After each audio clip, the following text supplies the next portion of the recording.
రాబోయే రోజుల్లో మీ మద్దతు ఎన్డీఏ కూటమికి మీ సపోర్ట్ ఎలా ఉండబోతుందంటారు? ఎన్డీఏ కూటమికి మద్దతు ఇవ్వడానికి ప్రధానంగా 2 కారణాలమ్మా.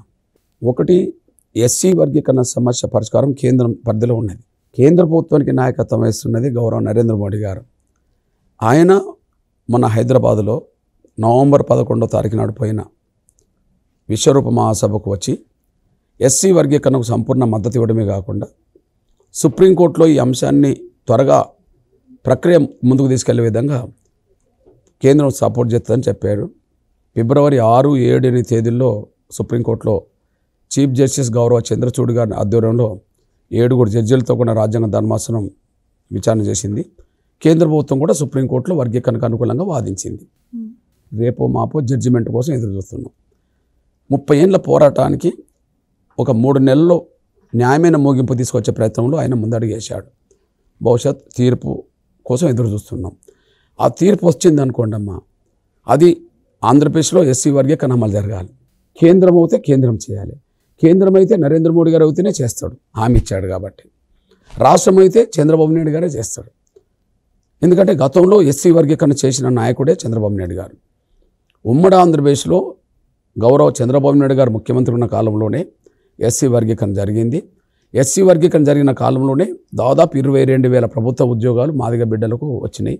వేలాది మందికి ఉన్నత విద్యా అవకాశాలు వచ్చేసినాయి.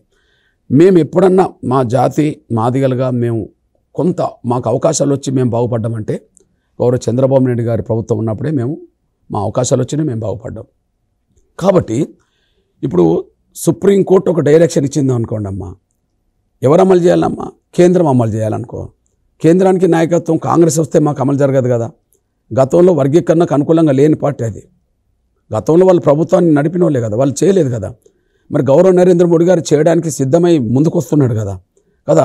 కేంద్రంలో ఎవరుంటే మాకు న్యాయం జరుగుతుందంటే బీజేపీ ఉండాలి, నరేంద్ర మోడీ గారే ప్రధానమంత్రి కావాలి. మరి రాష్ట్రంలో ఎవరు ఉండాలి ఆంధ్రప్రదేశ్లో అంటే గతంలో చేసింది తానే, చంద్రబాబు నాయుడు గారే, మళ్ళీ చేస్తానని ముందుకు వస్తున్నది తానే. రాజశేఖర్ గారి కాలంలో వర్గీకరణకు సపోర్ట్ చేశాడు కానీ దాన్ని సంపూర్ణంగా పూర్తి చేయలే. దురదృష్టవశాత్తు ఆయన చనిపోయాడు. అది దాని గురించి నేను మాట్లాడతలేను. కానీ కాంగ్రెస్ కదా అప్పుడు రాజశేఖర్ గారు, జగన్మోహన్ గారు కూడా కాంగ్రెస్ కదా అప్పుడు. మరి కేంద్రంలో కాంగ్రెస్ ఉన్నది, వర్గీకరణ చేయలేదు కదా ఓపీ. మరి జగన్మోహన్ గారు వర్గీకరణకు అనుకూలంగా ఇప్పుడు లేడు కదా. సుప్రీంకోర్టులో విచారణ జరుగుతున్నప్పుడు రాష్ట్ర ప్రభుత్వం తరఫున లాయర్ని పెట్టాలి కదా, లాయర్ను పెట్టలేదు కదా. ఎస్సీ వర్గీకరణకు వ్యతిరేకంగా అసెంబ్లీలో కామెంట్ చేశాడు కదా ముఖ్యమంత్రి హోదాలో. కనీసం అపాయింట్మెంట్ అడిగిన అపాయింట్మెంట్ ఇవ్వలేదు. సుప్రీంకోర్టులో లాయర్ను కూడా పెట్టలేదు. అంటే ఆయన స్పష్టంగా మాకు అర్థమవుతున్నది, అందరూ అర్థం చేసుకునేది తను ఎస్సీ వర్గీకరణకు అనుకూలం కాదు అని అర్థమవుతుంది. కాబట్టి సుప్రీంకోర్టు డైరెక్షన్ ఆంధ్రప్రదేశ్ అమలు జరగాలంటే జగన్ ఉంటే అమలు జరుగుతుందా, చంద్రబాబు గారు ఉంటే అమలు జరుగుతుంది అంటే చంద్రబాబు గారు ఉంటే అమలు జరుగుతుంది. ఎందుకంటే చేసినోడు చేస్తారని తనే ముందుకు వచ్చినోడు. మేము ఎవరిని విశ్వసించాలి? కేంద్రంలో అయితే గౌరవ నరేంద్ర మోడీ గారినే, కాంగ్రెస్ని విశ్వసించలేము. ఆంధ్రప్రదేశ్లో అయితే గౌరవ చంద్రబాబు నాయుడు గారినే, వైసీపీని విశ్వసించలేము.